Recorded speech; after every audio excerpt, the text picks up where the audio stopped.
I think burpees are a terrible idea for the vast majority of people for two main reasons. First of all, because they are performed as a technical catastrophe unless you are a high-end athlete with great mobility, great strength, and great capacity, and which most of us are not. And the second reason, almost the better reason, is that there's just simpler things that you can do to accomplish a very similar benefit. Okay, so let's start here. First thing, let me show you a couple, and then I can break down exactly where this technical catastrophe comes from. All right, burpee, starting nice and tall, hands got to get to ground, right? So this is where the first thing happens, is most people just kind of fall over. So they'll get their hands down to ground, get their palms down, and you can see the round in the back here. Then most people just jump out, and when they jump out, they don't jump out to stiff, they jump out to sag. And then from the sag, I've got some lumbar extension, so back compression. Also, shoulders are driving up to the ears, so I've also got some shoulder issues going to go on there. Then you got to get chest to ground for your push-up. Most people have trouble doing that with just a normal push-up. And then they got to get back up, so they worm themselves back up. More compression in the back. Then generally they kind of like sling their feet forward, get back into that rounded position, just to try to, from here, jump up and catch.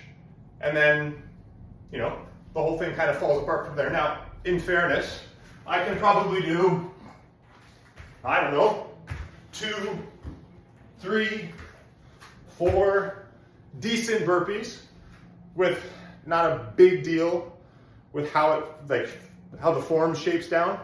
But, you know, the issue is not the second or third one when you're fresh. The issue is the second or third or 23rd when you're already tired. So they're a mess.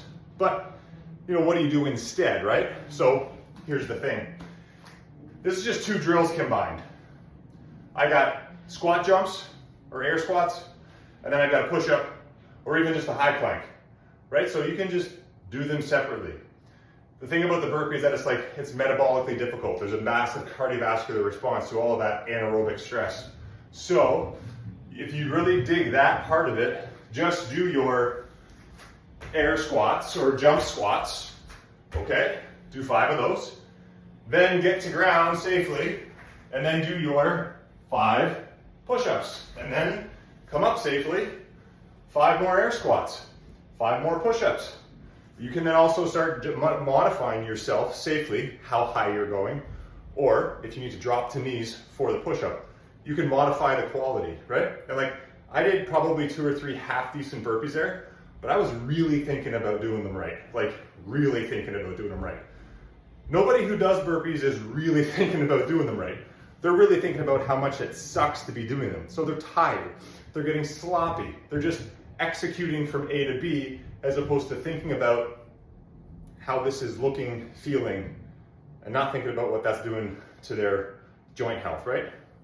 God, if you really need to get to ground and then to get back up to stand, then just elevate your ground surface. So here's a little trick. Now this adds equipment, it adds complexity, but if you need to get to ground, then get your hands higher. So for example, I'm just gonna get my hands here, pop out, come up, and jump. Pop out, come up, and jump. If you really need that transition in play, I mean, take it. I've seen it done really well with one of those big leather med balls on the ground. So hands are a little bit lower. I then have space to get around the ball so that I can jump from there, back down, hands down through the middle, just like you're doing a sumo. Get down here, feet kick out, and come back up and go. But as a finisher, there are a few things that you can do worse than ask people to do burpees. For any junior athletes, horrible decision. For almost any other normal human being, so many better choices that can be made on that. If you want to make your life physically challenging, air squat or jump squat, high plank or push-up, independent of each other. And if you need to combine them, elevate your hands. But, I mean, I'm a lot more proud as a 20-year plus strength coach to have never prescribed or asked somebody to do a burpee than I am to say that I do them all the time. The best benefit of a burpee is going to be that you don't get hurt.